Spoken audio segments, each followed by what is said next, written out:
आज मैं इस प्रेस कॉन्फ्रेंस में कह रहा हूं कि 17 सितंबर को शाम को 7 बजे मैंने नरेंद्र मोदी को 1000 करोड़ रुपए दिए थे। कर लो गिरफ्तार उनको।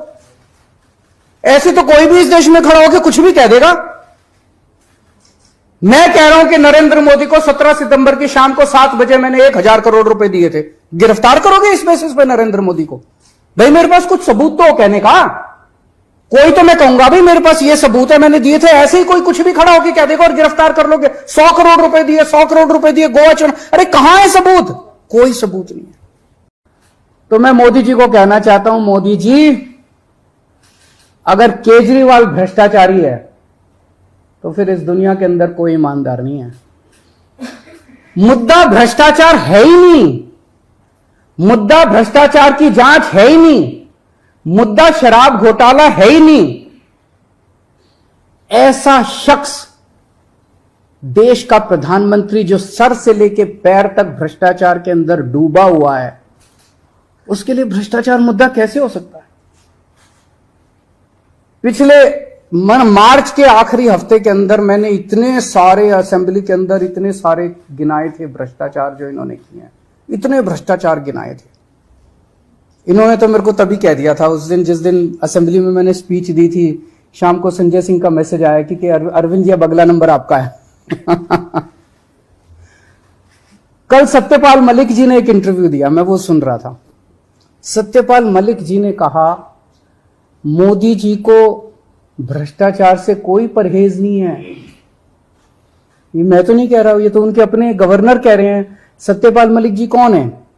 सत्यपाल मलिक जी मोदी जी के बहुत खास लोगों में गिने जाते थे। उन्हें पहले उन्होंने जम्मू कश्मीर का गवर्नर बनाया, फिर उन्हें गोवा का गवर्नर बनाया, फिर उन्हें मेघालय का गवर्नर बनाया। उन्होंने कहा कि मेरे जो इंटरेक्शन हुए मोदी जी के साथ उसमें पता चला है कि मोदी जी को भ्रष्टाचार से किसी तरह का परहेज नहीं है।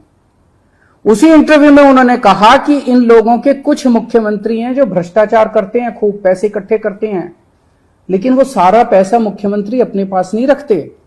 वो पैसा ऊपर भेजते हैं और वहां से वो पैसा उनकी दोस्त की कंपनियों के अंदर इन्वेस्ट होता है। मैंने भी तो इसी तरह का कुछ कहा था अपने उसमें। तो चलो मेरी बात तो नहीं मानी, अब तो गवर्नर इनके अपने गवर्नर कह रहे हैं। तो ऐसा व्यक्ति जो इतना भ्रष्टाचार कर रहा है उसके लिए भ्रष्टाचार मुद्दा हो ही नहीं सकता। उनके लिए भ्रष्टाचार मुद्दा थोड़ी है।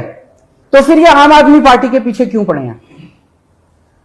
75 साल के भारत के इतिहास में किसी एक पार्टी को इतनी बुरी तरह से टारगेट नहीं किया गया जिस तरह से आम आदमी पार्टी को ये लोग टारगेट कर रहे हैं। नंबर 2 को गिरफ्तार कर लिया, नंबर 3 को गिरफ्तार कर लिया, और उनको गिरफ्तार करने का तो मकसद इनका यही था कि मेरी गर्दन तक पहुंचना। तो अब ये मेरे पीछे पड़े हैं, मुझ तक पहुंचने की कोशिश कर रहे हैं। किसी पार्टी को इस तरह से नहीं टारगेट किया गया जिस तरह से आम आदमी पार्टी को टारगेट किया गया। उसका एक कारण है। वो कारण है कि 75 साल के बाद आम आदमी पार्टी ने इस देश को एक ऐसी उम्मीद दी है जो कि कोई पार्टी नहीं दे पाई। गुजरात के अंदर 30 साल से बीजेपी की सरकार है, उसमें 12 साल प्रधानमंत्री मोदी जी खुद वहां पे मुख्यमंत्री रहे। 30 साल के अंदर ये एक सरकारी स्कूल ठीक नहीं कर पाए, एक भी सरकारी स्कूल ठीक नहीं कर पाए। जब मोदी जी को फोटो खिंचवाने के लिए सरकारी स्कूल में जाना था तो एक टेम्पोरेरी क्लास, एक टेंट के अंदर टेम्पोरेरी क्लास बनानी पड़ी इनको फोटो खिंचवाने के लिए। फोटो खिंचवाने लायक सरकारी स्कूल भी नहीं बना पाए। और 5 साल के अंदर दिल्ली के हमने सारे सरकारी स्कूलों का कायाकल्प कर दिया। 5 साल के अंदर हमने सारे सरकारी स्कूल ठीक कर दिए। इस देश के लोगों को आम आदमी पार्टी ने एक उम्मीद दी है कि केवल आम आदमी पार्टी उनकी गरीबी दूर कर सकती है, उनको शिक्षित कर सकती है, उनके बच्चों को रोजगार दे सकती है। आम आदमी पार्टी ने इस देश के लोगों को उम्मीद दी है। प्रधानमंत्री जी उस उम्मीद को कुचलना चाहते हैं।